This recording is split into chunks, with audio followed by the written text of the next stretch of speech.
Hello everyone. तो आज मैं आपके लिए लाया हूँ क्लास 10 का ट्रिगोनोमेट्री। जो स्टूडेंट्स आप 2023 में जो एग्ज़ाम देने वाले हैं, जो सीबीएसई का बोर्ड एग्जाम का तैयारी कर रहे हैं, तो उनके लिए ये वीडियो बहुत ही इंपॉर्टेंट है। तो आज मैं आपको बताऊंगा ट्रिगोनोमेट्री, इसका बेसिक, इसका जो बेसिक है ट्रिगोनोमेट्री का जो बेसिक है उसको मैं आपको 3 पार्ट्स में मैं बताऊंगा। ये मेरा फर्स्ट पार्ट है। तो आपने अगर मेरे चैनल को सब्सक्राइब नहीं किया है तो जल्दी से सब्सक्राइब कर लिए। चलिए हम लोग स्टार्ट करते हैं। ट्रिगोनोमेट्री बिल्कुल बेसिक से मैं बताऊंगा। अगर आपने ट्रिगोनोमेट्री अभी तक कुछ भी नहीं पढ़ा है, कुछ भी नहीं, बिल्कुल जीरो हो, तो आप इस पूरे वीडियो को ध्यान से। चलिए हम लोग स्टार्ट करते हैं ट्रिगोनोमेट्री। तो देखिए ट्रिगोनोमेट्री यानी ट्राइगोनोमेट्री। ओके, तो ट्राइगोनोमेट्री होता क्या है? ये 3 वर्ड से मिलकर बनता है। नंबर वन ट्राई, सेकंड है गोनो, और जो थर्ड है वो है मैट्री, मैट्री। तो ये ट्राइगोनोमेट्री जो है वो 3 वर्ड से मिलकर बनता है, एक ट्राई, एक गोनो और एक मैट्री। ट्राई का मतलब होता है 3, गोनो का मतलब होता है साइड्स, और मैट्री का मतलब होता है मेजरमेंट। मैट्री का मतलब होता है मेजरमेंट्स। तो 3 साइड्स का मेजरमेंट। ओके, तो ट्राइगोनोमेट्री क्या हो गया? ट्राइगोनोमेट्री का मतलब होता है इट इज। तो ट्राइगोनोमेट्री क्या हो गया? तो trigonometry is a relation between sides and angles of A triangle. एक ट्रायंगल का जो साइड्स होता है और जो एंगल होता है, इन दोनों का जो रिलेशन होता है वही होता है ट्राइगोनोमेट्री। मतलब कि कोई भी अगर हम ट्रायंगल बना दें, राइट ट्रायंगल हो या फिर कोई भी ट्रायंगल हो, तो इस साइड, 2 साइड्स के बीच में एक एंगल बनता है, फिर इन दोनों के साइड के बीच में एक एंगल बनेगा, फिर इन दोनों के साइड में बीच में एक एंगल बनेगा। तो साइड्स और एंगल का जो रिलेशन होगा दैट इज कॉल्ड ट्राइगोनोमेट्री। बिल्कुल सिंपल लैंग्वेज। ट्राइगोनोमेट्रिक रेशियो में, ट्राइगोनोमेट्रिक रेशियो हम लोग चलते हैं। ट्राइगोनोमेट्रिक रेशियो क्या होता है इसको हम लोग देखते हैं। तो देखिए बिल्कुल सिंपल वे में मैं बता रहा हूँ आपको ट्राइगोनोमेट्रिक रेशियो होता क्या है। तो देखिए ये एक राइट ट्रायंगल है, ये एक राइट एंगल ट्रायंगल है। इस राइट एंगल ट्रायंगल में ये जो एंगल बी है वो 90 डिग्री का है। ये एंगल बी जो है वो कितने डिग्री का है? 90 डिग्री का है। इस 90 डिग्री के जस्ट सामने में जो साइड होगा वो हमेशा हाइपोटेनियस होगा। हमेशा क्या होगा? हाइपोटेनियस, जिसको हम लोग कैपिटल एच के थ्रू हम लोग डिनोट करते हैं, हाइपोटेनियस। इसको हम लोग कहते हैं। तो ये हाइपोटेनियस कहाँ होगा? जो 90 डिग्री का एंगल होगा, उस 90 डिग्री के एंगल के जस्ट सामने में जो साइड होगा दैट इज कॉल्ड हाइपोटेनियस। उसके बाद ये फिक्स है, हाइपोटेनियस हमेशा फिक्स होगा, जो 90 होगा जस्ट सामने में हाइपोटेनियस होगा। उसके बाद जो एंगल गिवन होगा, सपोज कि ये एंगल मेरा गिवन है, एंगल सी जो है वो गिवन है, तो जो एंगल गिवन होगा उसके जस्ट सामने में जो साइड होगा वो हमेशा परपेंडिकुलर होगा। पी से क्या होगा? तो ये क्या होगा? परपेंडिकुलर कौन होगा? जो एंगल गिवन होगा, क्वेश्चन में जो एंगल गिवन होगा उसके जस्ट सामने में परपेंडिकुलर होगा। और जो ये हो गया हाइपोटेनियस, ये हो गया परपेंडिकुलर, जो बच गया वो हो जाएगा बेस, यानी बी। कैपिटल बी से इसको डिनोट करेंगे, कैपिटल पी से इसको डिनोट करेंगे, और कैपिटल एस से इसको डिनोट करेंगे। तो आपको ये समझ में आ गया। अब एग्जांपल के तौर पर अगर हम लिख दें यहाँ पर, जैसे कि ये मेरा एंगल ए है, ये बी है और ये सी है, और ये 90 डिग्री का है। तो ये 90 है, तो इसका जस्ट सामने में जो एंगल होगा वो क्या होगा? हाइपोटेनियस होगा, यानी ये एच हो जाएगा। इस बार अगर ये एंगल गिवन है मेरा, ये एंगल अगर गिवन है, तो इसका जस्ट सामने में जो साइड होगा वो परपेंडिकुलर हो जाएगा, और जो मेरा साइड बच गया वो बेस हो जाएगा। अगर आपको ये याद रहा तो आगे जो एक्सरसाइज मैं बताऊंगा वो सारा कुछ आपको समझ में आएगा।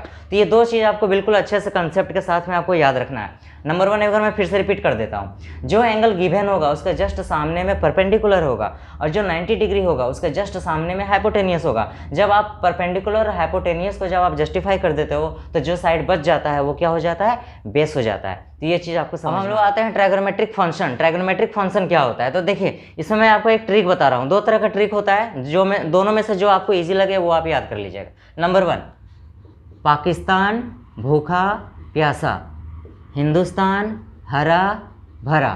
तो ये हो गया पाकिस्तान भूखा प्यासा, हिंदुस्तान हरा भरा। तो अब देखिए यहाँ पर, या फिर आप इसको इस तरह से भी याद कर सकते हो, पंडित बद्रीनाथ प्रसाद हरी हरी बोल। पाकिस्तान भूखा प्यासा, हिंदुस्तान हरा भरा। या फिर आप याद कर सकते हो, पंडित बद्रीनाथ प्रसाद हरी हरी बोल। ये 2 तरीक़ा से आप याद कर सकते हो। तो देखिए ये जो हो गया वो हो गया साइन, ये हो गया कॉस, ये हो गया टेन। साइन का जो रिवर्स होता है, जो उल्टा होता है, साइन का होता है कॉसेक, कॉस का हो जाएगा सेक, और टेन का हो जाएगा कॉट। ये चीज़ आपको याद रखना है। ओके, पाकिस्तान भूखा प्यासा, हिंदुस्तान हरा भरा। पंडित बद्रीनाथ प्रसाद हरी हरी बोल। साइन कॉस टेन, साइन का उल्टा कॉसेक, कॉस का उल्टा सेक, टेन का उल्टा कॉट। ये चीज़ हो गया। अब हम यहाँ पर फॉर्मूला बनाते हैं। तो देखिए ये एंगल को हम लोग थीटा से डिनोट करते हैं। एंगल को हम लोग किससे डिनोट करेंगे? थीटा से। तो यहाँ पर फॉर्मूला बन रहा है आपका, देखिए क्या फॉर्मूला बन रहा है। Number 1 sine theta, sine theta. तो देखिए यहाँ साइन थीटा इज इक्वल, ये साइन है, sine theta is equal to P by H, cos theta is equal to B by H, tan theta is equal to P by B. तो हम लोग यहाँ लिख लेते हैं साइन थीटा इज, ये sine theta is equal to P by H, sine theta is equal to P by H, cos theta is equal to B by H, cos theta is equal to B by H, tan theta is equal to P by B, tan theta is equal to P by B. ये 3 formula हो गया। और इन तीनों का reverse यानी उल्टा, sine का उल्टा cosec theta is equal to, अगर साइन का पी बाई एच है तो साइन का उल्टा कॉसेक होता है, तो कॉसेक का भी फॉर्मूला उल्टा हो जाएगा, एच बाई पी हो जाएगा। कॉस का उल्टा सेक होता है तो कॉस थीटा का सेक थीटा हो जाएगा। अगर कॉस थीटा का बी बाई एच होता है तो सेक थीटा का एच बाई बी हो जाएगा, एच बाई बी। और टेन थीटा का पी बाई बी होता है तो टेन का उल्टा कॉट होता है, टेन का उल्टा कॉट होता है। तो कॉट थीटा का, टेन थीटा का अगर पी बाई बी होता है तो कॉट थीटा का बी बाई पी हो जाएगा, बी बाई पी हो जाएगा। तो ये 6 फॉर्मूला आपको याद रखना है। अगर आपको ये याद नहीं होता है तो आपको यहाँ पर ये कॉन्सेप्ट याद रखना है, पाकिस्तान भूखा प्यासा, हिंदुस्तान हरा भरा। साइन कॉस टेन, साइन का कॉसेक, कॉस का सेक, टेन का कॉट होता है रिवर्स उल्टा। साइन का हो जाएगा पी बाई एच, कॉस का हो जाएगा बी बाई एच, टेन का हो जाएगा पी बाई बी। उसके बाद साइन का उल्टा क्या होता है? साइन का उल्टा होता है कॉसेक थीटा, तो साइन का पी बाई एच तो कॉसेक का एच बाई पी, कॉस का बी बाई एच तो सेक का एच बाई बी, टेन का पी बाई बी तो कॉट का बी बाई पी। ये 6 फॉर्मूला आपको क्या करना है? याद रखना है। और ये 6 जो है वो क्या है? ट्राइगोनोमेट्रिक फंक्शन है। ये चीज़ आपको समझ में आ गया होगा। देखिए चलिए एक कुछ फार्मूला और होता है जो कि हम लोग आइडेंटिटीज बनाने में यूज करते हैं। तो देखिए टेन थीटा का होता है एक formula sine theta by cos theta. Okay, theta is equal to क्या होता है? Sine theta by cos theta. ये होता कैसे है? देखिए हम लोग देखते हैं। साइन थीटा, तो sine theta is equal to, यहाँ पर देखिए हम इसको मैं डिटेल बता देता हूँ आपको कि tan theta is equal to sine theta by cos theta क्यों होता है। साइन थीटा है ये, तो देखिए यहाँ पर sine theta is equal to P by H होता है, तो हम साइन थीटा की जगह हम पी बाई एच लिख देते हैं। ये साइन थीटा है तो sine theta is equal to P by H होता है। By cos theta is equal to B by H होता है, तो हम यहाँ बी बाई एच लिख लेते हैं। अब देखिए यहाँ पर ये हो गया tan theta is equal to, ये इसको एच इट इज लिख देते हैं पी बाई एच, और नीचे वाला ये रिवर्स हो जाएगा, बी बाई एच है तो ये एच बाई बी हो जाएगा। ये एच से एच कैंसिल हो गया तो क्या बचा? Tan theta is equal to P by और नीचे में बी बचा। तो ये मेरा एक फॉर्मूला बन गया, tan theta is equal to P by B. Tan theta देखिए यहाँ पर tan theta is equal to P by B, यानी कि tan theta is equal to क्या होता है? Sine theta by cos theta. तो ये इन दोनों का रिलेशन आपको समझ में आ गया होगा। चलिए फिर नेक्स्ट फार्मूला है cot theta. Cot theta is equal to होता है cos theta by sine theta. Cot theta is equal to क्या होता है? Cos theta by sine theta. Tan का क्या होता है? टेन का होता है, अभी मैंने बताया, टेन का क्या होता है? टेन थीटा का होता है sine theta by cos theta, और टेन का उल्टा क्या होता है? कॉट होता है, तो कॉट का भी उल्टा हो जाएगा cos by sine, cos by sine हो जाएगा। अब इसको हम प्रूफ करके देखते हैं।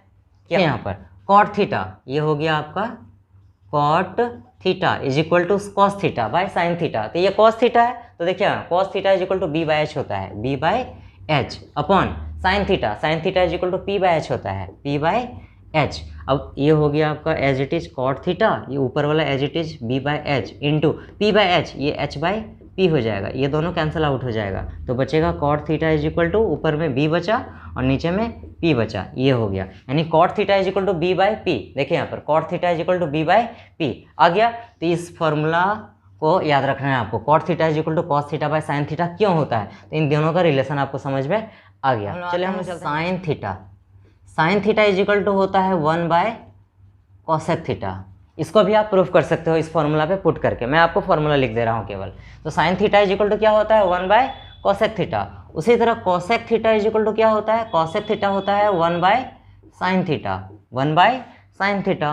Cos theta is equal to होता है 1 बाय सेक थीटा, और sec theta is equal to क्या होता है, sec theta is equal to होता है 1/cos थीटा। ये आपको क्या करना है, याद करके रखना है।